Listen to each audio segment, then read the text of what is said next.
team has never been as big an underdog as they are in this game tonight. You could not have scripted a better start here for the Lakers.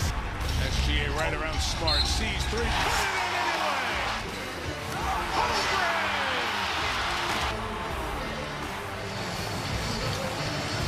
Austin Reeves continues to struggle offensively. There goes SGA, Laravia for two. McCain knocks down another three. We just try to make people play outside their comfort zone. It's as simple as that. Thunder just too good in Game 1. They've, in fact, won 6 straight games going back to Game 7 of last year's finals in the playoffs, tied with their 2012 playoff run for those longest winning streaks since they moved from Seattle to OKC. Meanwhile, out east, back here, we have Game 2 of the Sixers and Knicks tonight. Knicks on a historic run of their own. After trailing 2 games to 1 to the Hawks in round 1, they've won 4 straight by an average of 33 points per game, and they are favored by 6.5 in tonight's Game 2 against Philadelphia. And as usual, it's been Jalen Brunson igniting the flame, scoring 35 or more in each of his last 5 playoff games against Philly, tying the longest streak against the Sixers in NBA history, tied with Michael Jordan, by the way. And you can't forget Karl-Anthony Towns, who's averaging nearly 19 points, 11 rebounds, and 6 assists in the playoffs, on pace to be the second Knick to average 15, 10, and 5 in a postseason. The other was Jerry Lucas in 1972. So teams that win Game 1 of a best-of-7 series go on to win that series 75% of the time. Good news for the Knicks. They won Game 1 of their series against Atlanta. Sixers, of course, didn't win Game 1 of their series with Boston, so those stats can go either way. Windman, we've had a day to sleep on it. We look ahead to tonight. Knicks and Sixers in Game 2. What are you watching for early? Well, they're on a generational offensive run here.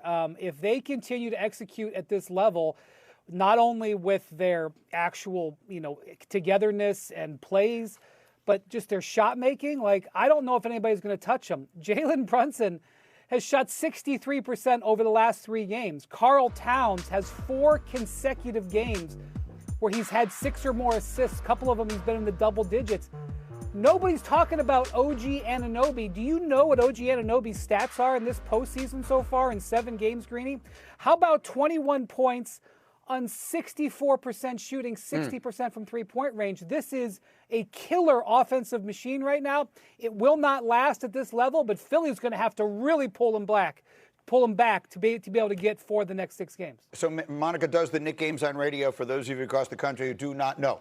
Game 1 was a very one-sided affair. The Sixers looked tired, and everything could not have gone worse for them. What will you be watching for closely early tonight to see if it's going to be different? Joel Embiid versus Karl-Anthony Towns and Mitchell Robinson. And here's why, Greeny. For all of the wonderful, gaudy stats that Wendy just mentioned, Joel Embiid at 35%, 50%, whatever you want to call it, put 3 fouls on both of them by halftime. And for me, that is of great concern. Now, if you want to go into deep cuts, Ariel Hukporti off the bench came in, gave you some great minutes, whatever. But the issue is Karl-Anthony Towns, as Wendy mentioned, has been such an important part of that offensive firepower. He has to be able to stay on the floor. What do you think of this, Michael Wilbon, the Embiid factor? He looked just spent. He was shot. Expectedly so. He's going to bounce back. And he only played 26 minutes, I think, in Game 1. Nick Nurse, understood where this was going early enough to keep all those guys into 26 minutes good. Because they're going to have to deal with Karl-Anthony Towns, but in reverse order, Jalen Brunson. They cannot give up a 35-point game to Jalen Brunson. And Philadelphia is equipped defensively to deal better with Jalen Brunson. That, to me, is priority one. I think they'll go back to Oubre. Here's where, to me, sweat equity means a lot. When you look at the New York Knicks' 4 best players, Towns, Brunson, OG, Mikal Bridges, they played 900 minutes in the regular season together. The 4 best players for the 76ers, Edgecombe, Maxey, Paul George, and Embiid, 360. You don't know each other well enough. We can talk all this stuff about Joel Embiid getting the bigs in foul trouble. You know who we didn't see at all in the first quarter?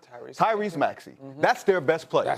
That is the guy who drives this. Their athleticism helped them against the Celtics. It opened up things for Joel Embiid. and they negated themselves by trying to force Joel Embiid the ball. That's why you have a mismatched roster of players whose skills don't completely complement each other, and they don't have the experience to know it. They don't have the experience. Yeah, but they had the experience in Boston in Game 7 because Maxey got the ball three straight times and took it to the rack 3 straight times. Layup, 2 free throws. But that's the fact. So they gotta go to that. They gotta take advantage of a guy. They know he's the best player in a sustainable way on that team. You don't disagree with that? No, I don't disagree with you. But the one thing I will give you this, I think, for whatever it's worth, whether you call it the minutes restriction, the mindfulness, the conceded loss, scheduled loss, I think that was apparent. What you saw from Philly was far from their best. And to as much as the stats have been fantastic right now, Wendy, and I know you can attest to this, if the Knicks go cold from 3, it goes to hell in a handbasket very quickly.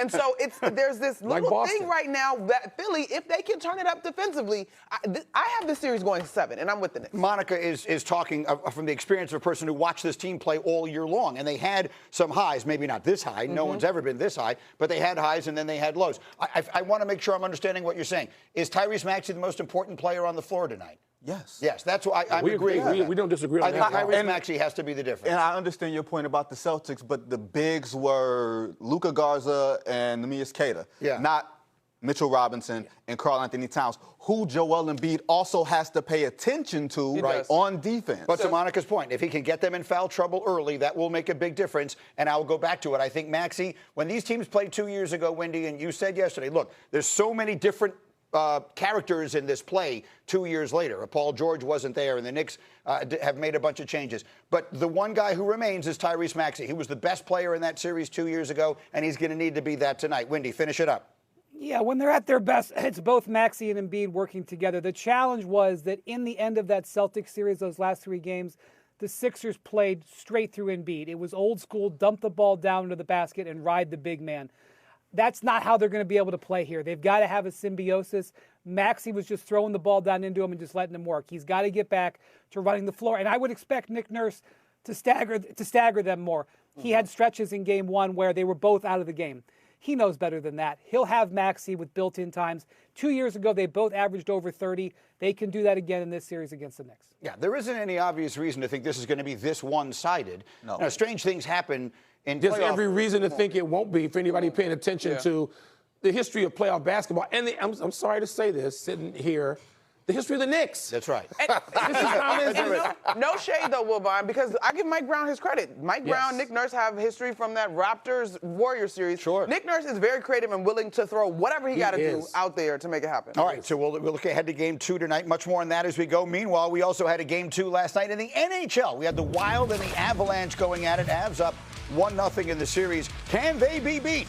So far, the answer seems to be no. Early first period, no score. Keep an eye on Nathan McKinnon and Martin Necas as they bring it up, a little give-and-go action. Look at the beautiful movement. All 5 Wild defenders surrounding Necas as he gets it off through traffic. And the Avs, the early 1-0 lead. Now, ensuing faceoff. We are 6 seconds later, people. And this is Kirill the Thrill. Kirill Kaprizov from the snipe. Look at this shot.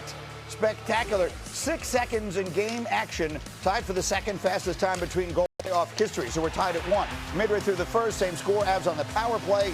That's Gabriel Landeskog wide open in front of the net. Avs take a 2-1 lead. 7 minutes to go in the third. It's 3-1. Colorado back on the power play. It's McKinnon with a laser. His 3rd point of the game. Spectacular as the Avs go on to win it 5-2. They lead the series 2 games to 9. 9-6, Greeny. We wanted another 9-6. Didn't get that. Avalanche have scored 14 goals in the first 2 games of this series. 3rd most by a team in the first 2 games of a series in the last 40 seasons. Colorado now 6-0 in the playoffs, outscoring teams, Michael, 27-13. 3 of their 6 wins have come by 3 or more goals. So they are on an OKC level of dominance in the NHL. Coming up, a Boston blockbuster. One of our crew has a bold idea involving Jaylen Brown that might be absolutely crazy, or it might make all the sense in the world. You'll be the judge next. Let's take a look at what else is pulling into the station. WWE Hall of Famer Paul Heyman will be here. James Harden on the menu. So much more. Let's get up on ESPN. Making